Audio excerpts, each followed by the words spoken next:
আলাইকুম, সবাই কেমন আছেন? আশা করছি ভালো আছেন। আপনারা হয়তো বেশ কিছুদিন যাবত দেখেছেন যে নিশাদের জন্য কালেকশন করেছে। তো আমি আমার সামর্থ্য অনুযায়ী আমি যতটুকু পেরেছি পার্সোনালি আমি অতটুকু দিয়েছি।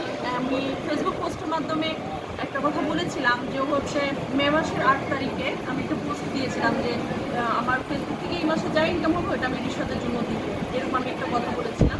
তো আপনারা তো দেখেছেন আমি ফেসবুকে কোনো কাজ করতে পারি না, ডিউটির ব্যস্ততা, বিভিন্ন ব্যস্ততার কারণে আমি তেমন কোনো পোস্ট কিংবা ভিডিও ছাড়তে পারি না।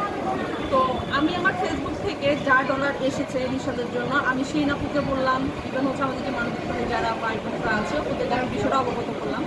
আমার এপ্রিল মাসে আমার $38 ঢুকে আমি কোনো কাজ করতে পারি নাই। আর আমার এই মাসে মে মাসে কত জানি বলছি $16। তো পেজ আর আইডি দুটো থেকে মাত্র $20 ঢুকছে আমার। যাই হোক আমি অত না করে আমার সব কিছু মিলে দেখা যাচ্ছে $2400 মতো আসছে। আমি কি করতেছি এখন ঈশাকে আমি 3000 টাকা মিলে দিতেছি, যেহেতু আমি বলেছি যে আমার যা ইনকাম আসবে আমি ওইটা রিশাদকে দিব। আমি এখন রিশাদের হাতে আমি 3000 টাকা বুঝিয়ে দিব।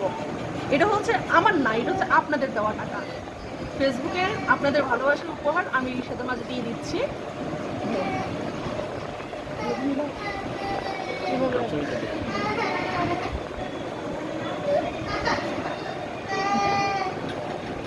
কিছু বলবো? কিছু বলার আছে তোমার?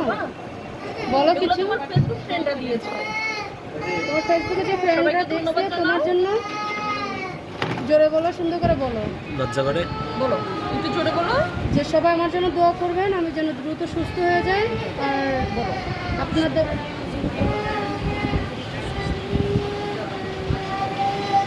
আপনাদেরকে আমি যে কথাটি দিয়েছি এই কথাটা আমি রেখেছি। আমি ভেবেছিলাম 5000 টাকা অথবা 10,000 টাকা $100 এরকম কিছু একটা আসবে। আসলে প্রতিদিনের সাথে জানাচ্ছি যে আমার এরকম কোনো ডলারই আসে নাই। আমি প্রমাণসহ সিনিয়র স্বেচ্ছাসেবী যারা আছে তাদেরকে দেখিয়েছি। ইনশাআল্লাহ পরবর্তীতে তাদের জন্য দেখা যাক আমরা সবাই মিলে কি করতে পারি। ভালো থাকবেন, সুস্থ থাকবেন। আসসালামু আলাইকুম।